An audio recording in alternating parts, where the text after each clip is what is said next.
I am Cantor Steve Stoehr, and Taped with Rabbi Doug is next. We're gonna see Rabbi Doug. We're gonna see Rabbi Doug. We're gonna see Rabbi Doug on your TV tonight. But Daddy, I want to watch Monday Night Football. Forget about Monday Night Football. There's no other thing we're going to watch on Monday but Rabbi Doug. Yeah, Rabbi Doug on TV tonight. We're going to see Rabbi Doug. Oh, everybody talk about that. Hi, we're here at Taped with Rabbi Doug. Thanks for joining us. We're here at North Suburban Synagogue Bethel in Highland Park. Tonight is the spring cantorial concert. It's actually summer, but they put it together for springtime. A number of cantors, including the cantor of this congregation, Henry Rosenblum, and others are going to be here with the Bethel B'nai Torah Choir from Highland Park, and that's led by Sonia Kass, choir director and music director. And we're in for some very beautiful Jewish music, so we hope you'll join us and be with us here on Taped with Rabbi Doug. With me is Sonia Kass. She is the musical director, the choir director, the pianist. She is just an extraordinary musician and a good friend. We've known each other for about 18 years or so, and it's just a pleasure to be able to sit down with her. Sonia, tell me, how did you first get into music to begin with? My mother and father. Actually, my mother figured I was a little girl, and I used to go over to the piano, and I used to bumble around, but I used to come up with melodies, not only bumbling. And my mother said, maybe I ought to take her for lessons. So she took me when I was 3.5 years old. And I was the only one who was thrown out of music school because there was only one teacher who would take me as a little girl. And I was ahead of the class, so they threw me out. So I had to go study with a private teacher. By that time, I was 4. So I really started around that time. Tell me, in your biography, I noticed, and I never knew this, that you debuted with the American Symphony Orchestra. Yes. How does someone debut with the American Symphony Orchestra rather than debuting with the, Puff Luck Kentucky Orchestra? Because I was so young, and my teacher felt that I was ready. I had the wherewithal, the guts, so to say, to be able to get out in front of people and say, here I am, like it or not. Wonderful. Now, your arrangements tonight for the choir were just incredible. They were beautiful, as everybody will hear or did hear by being as part of this concert. Can you tell me, how did you start arranging more than one piece? Is that something that comes naturally once you know music, or is that something that you really have to study special to learn how to do? No, that came about out of total frustration because I used to hear a lot of beautiful melodies that were only written one line, just the melody.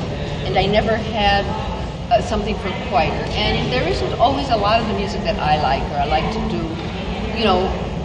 Jewish music is beautiful. Jewish music is wonderful. Hebrew is beautiful. All the things that are so lovely should be done more. And because I only had a lead line, so to say, I went ahead and I arranged it for chorus. Or it started out, I think, one time I didn't like the cantor in another synagogue, and I took a piece and I rearranged it for 4-part harmony without the choir, without the cantor, just for choir. And then I took Russian songs that I found, made it for cantor and choir. For those who are familiar with Jewish music, could you tell us some of the really more well-known famous cantors? I know you've played for so many from around the world. Can you tell us some of the more famous cantors and maybe singers that you've played for? Well, I played for Richard Tucker. Many years ago. I played for that Robert Merrill.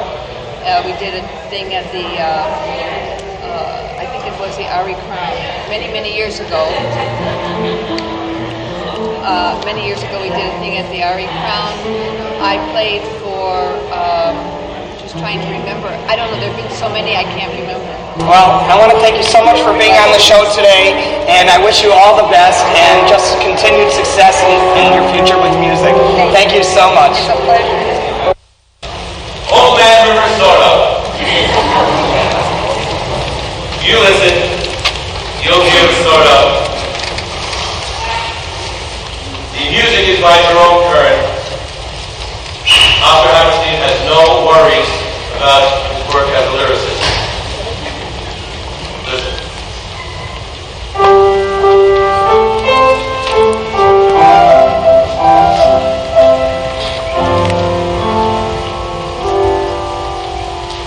When I return to my Shabbos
We're here on Taped. I've got Cantor Steve Stoehr, who's one of our singers tonight.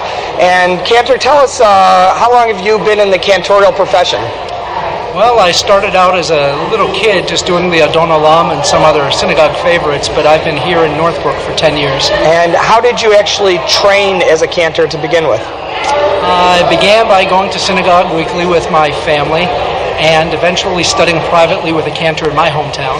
And then I went to the Jewish Theological Seminary Cantorial School and studied there under Cantor Rosenbloom for several years and earned my degree. Very nice. And tell me, were you a Baltfila as a kid as well? Did you actually get up and daven for the Amudin show? Did you actually lead services before you were officially a cantor? Yeah, I think that training did me just as well as some of my official training. My father did the davening at my home synagogue, and he was the Baal Koreh, and on the holidays he davened. We didn't have a full-time paid cantor, so my father filled that position for us at home, and then I sort of followed in his footsteps. Very nice. And I see that you and Henry Rosenblum, who is, of course, sort of the soloist star of our evening tonight, are good friends that have known each other for a long time. Have you two ever sung before? I heard you're going to be singing at Carnegie Hall together. Have you ever sung before together? We've sung quite often. We've sung in Chicago, we've sung in New York, we've sung in Indiana. We've had the pleasure to sing a lot of times.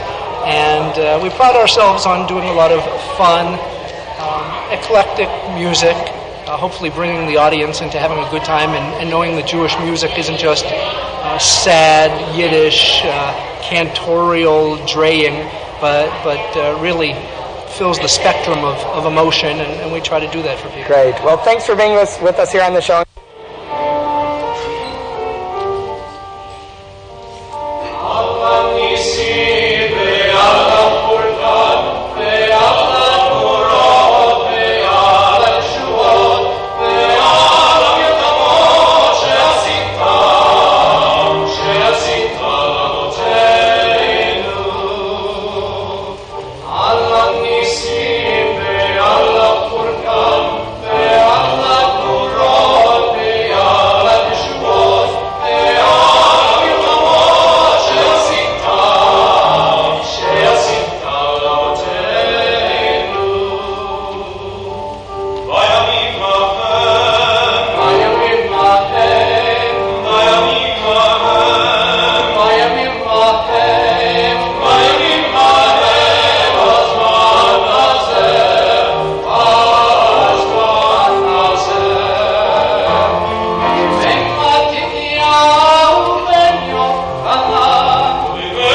at Taped with Rabbi Doug, and I'm here with Cantor Henry Rosenblum.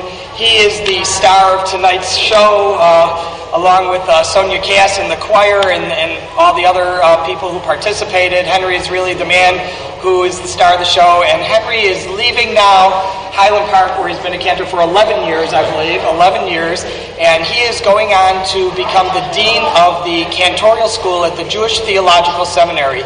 Can you tell me something, Henry? For those of us who are shul goers, synagogue attenders, we know that the cantor leads the service and sings and so on and so forth. And really, I myself, of course, being a rabbi, have also had the opportunity to be a pseudo-cantor and lead services. What's the difference between someone who's gone to shul his whole life, learns how to daven, and gets up and acts as the cantor, as the Baal Tefillah, and someone who goes to cantorial school? What do you learn different in cantorial school? Because obviously, if you have a good voice and you're a good singer and you know how to sing, maybe you took singing lessons in college or in high school or whatever, you probably could get up and be a cantor. What do you learn in cantorial school that's different than you would learn when you're in shul davening? Doug, I think the issue has to do with what it really is about what a cantor does. What takes place on the bima is only a small portion of what being a cantor is all about. So somebody can go to shul and learn how to sing the service. They can learn the right prayer modes. They can learn proper pronunciation and learn the meanings of the prayers and learn how to do a haftorah, read Torah, and all those things. And they could function as a chazan for a shul, but they would not be the type of cantor that we're training today at the seminary. Today, a cantor is a clergy person. We perform pastoral duties, hospital visitation. We officiated funerals. We officiated weddings. Needless to say, those things which take place in synagogue, bat mitzvah. We're present with people for all their life cycle events. So that's a piece of what we learn. In addition, we take courses in Jewish music, in musicology, to understand where the music of our people has come from, what's authentically Jewish, and in truth what's borrowed from other peoples and has sort of wound up within the Jewish musical world, but not necessarily authentic in its origin. We have classes in Hebrew, classes in Bible, classes in Talmud. We study Judaica, we study music, Jewish music, and we ask now for the students to spend their first year in Israel, so that there's a real connection between Am Yisrael, wherever they are. Let me ask you this, and it sounds so interesting, and of course I know a lot of these things are true, and I think it's very important. Tell me, are there a lot of people who are just interested in Jewish music and so on get involved in the cantorial school without actually becoming cantors? I have not seen that to be the case. First of all, it is a full-time program. One cannot be a part-time student at the seminary. So somebody who wants to become a cantor has to be willing to commit him or herself to an observant Jewish lifestyle and to the notion of committing oneself to giving to the Jewish people. It's a commitment. It really is. When people tell me, what are your office hours like? I say, I'm at the shul. Yeah. After minyan in the morning, you find me in my office, whether there's paperwork that I do or classes that I teach. I teach adults. This year I've been teaching the book of Samuel to a class of 15 women. We meet every Monday morning at 8:45. That's true commitment. And I work in the evenings with bar mitzvah kids, afternoons and evenings, and choirs we have on Sunday. In truth, it's a full-time calling. This must be a hard decision for you. I know you were a teacher in the cantorial school in the past, and you attended the cantorial school, and it must be very hard to give up a congregation that loves you so much and that you love so much. I know I've known you for a number of years, and I know how much a part of this community you are, and I know how much a part of you this community takes, and that must be the hardest decision to make, to give up such a wonderful position, a wonderful life, all the friends, and doing what you love to do, to be a chazan. So, Chazan Rosenbloom, tell us, how do you do this? You've really cut right to the core. When I told people that I had accepted the chancellor's offer to become the dean of the cantorial school, I told my friends here that in no way could I ever have imagined leaving Bethel to go to another synagogue. There was no other congregation that could give me the kind of fulfillment that I have found here in Highland Park. The people are exceptional people. Their commitment to Yiddishkeit is magnificent. And we've developed a love affair over 11 years. But when you have the opportunity to train others to do what you have committed yourself to doing, that's something you can't say no to. And as I said to one friend, if you think that 5 years down the road you'll turn around and say, I should have done it, then you better do it. So we're going to pick up. My kids are not thrilled with the idea of leaving all their friends here in Highland Park and the Solomon Schechter School here. But we have family on the East Coast. And so my kids will be able to see cousins again more than once a year. Sure.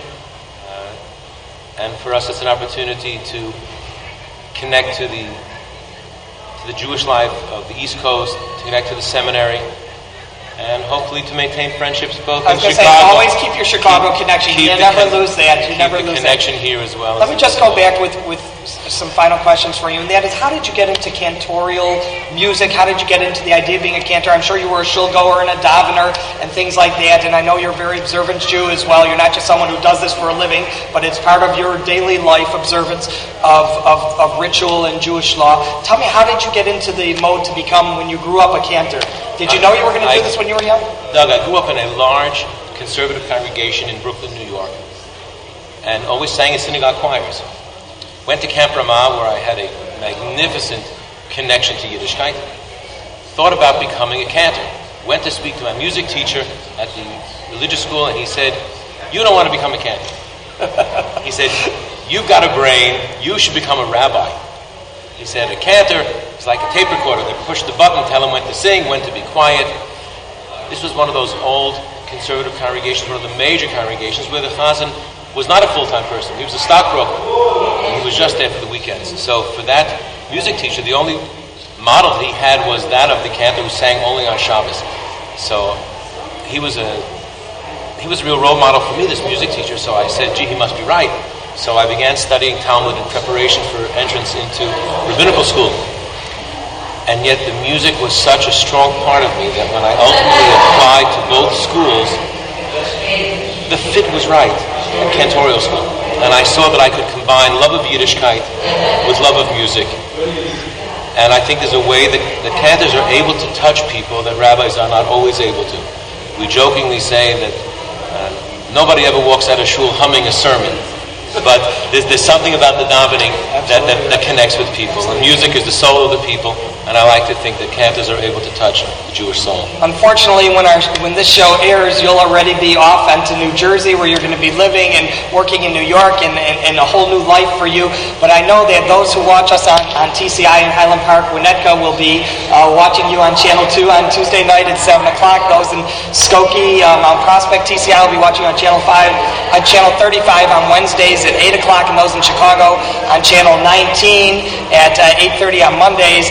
And I know that it'll bring back memories of someone that they love and care about when they see you, Chazan Henry. And I want to wish you Hatzlacha, all the best. And thank you for being with us today. We really enjoyed your music.